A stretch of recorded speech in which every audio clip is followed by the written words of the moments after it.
The Lemonade War, Chapter 9. Chapter 9. Negotiation. Negotiation. A method of bargaining so that you can reach an agreement. Evan looked up from the marble track he was building when Jessie walked in the front door. She looked hot. She looked sweaty. She looked happy. Really happy. Like she'd just gotten an A+. Or like she just won the war. "What are you smiling for?" asked Evan, holding a marble at the top of the track. "No reason." Jessie put her hands on her hips and stared at Evan. She looked like one of those goofy yellow smiley faces, all mouth. "Well, quit looking at me, would ya? It's creepifying. You look like you're going to explode or something." Evan dropped the marble into the funnel. It raced through the track, picking up speed around the curves. It passed the flywheel, sending the flags spinning, then fell into the final drop. When it reached the end of the track, it went sailing through the air like a beautiful silver bird and fell short. The marble landed on the ground instead of in the bullseye cup. Evan muttered under his breath and adjusted the position of the cup.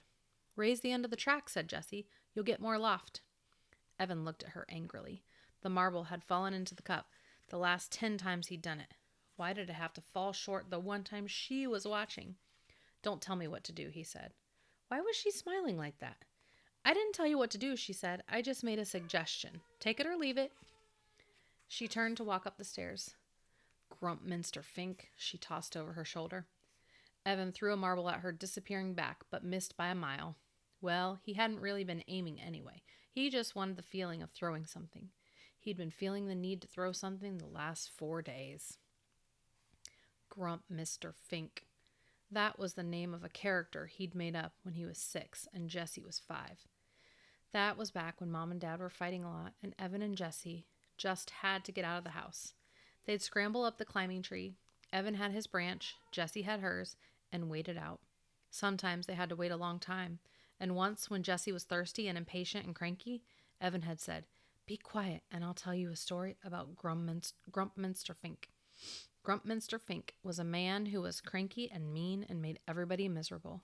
But deep down, he wanted people to love him. It's just that every time he tried to do something nice, it turned out all wrong.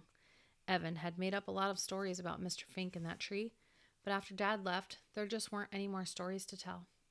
No one in the whole world besides Jessie and Evan knew about Grumpminster Fink, and Evan hadn't thought about him in years.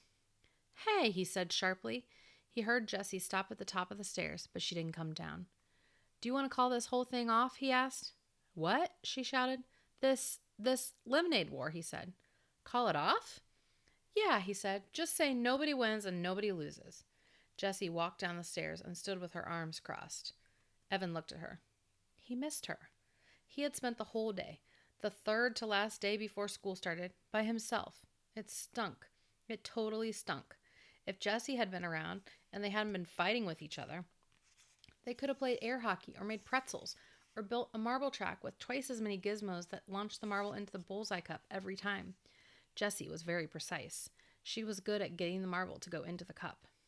"What do you say?" he asked. Jessie looked puzzled. "I don't know," she said, frowning. "You see, Megan she..." Evan felt his face go hot. Megan Moriarty. Every time he thought of her, his throat got all squeezed and scratchy. It was like the allergic reaction he had if he accidentally ate a shrimp. "You told Megan Moriarty about everything?" he asked, feeling itchy all over. "No." "Well, what everything?" asked Jessie. Evan thought she looked like a fish caught in a net. "You did." And suddenly, Evan knew exactly why Jessie had been smiling when she walked in the door, and why she didn't want to call off the war. She had done it again. She had figured out some way to show the world just how stupid he was. Like the time he'd come home with 100% on his weekly spelling quiz, the only time he'd ever gotten every word right, to find that Jessie had won a statewide poetry writing contest. He'd thrown his paper into the trash without even telling his mom. What was the point? Evan didn't know how, but somehow Jessie'd found a way to earn more than $103. She was going to beat him, and Megan Moriarty knew all about it, and she would tell everyone else. All the girls would know. Paul would know, and Ryan, and Adam, and Jack. Scott Spencer would know. Can you believe it? He lost to his little sister, the one who's going to be in our class. What a loser. You know what, he said, pushing past her. Forget it. Just forget I said anything. The war is on.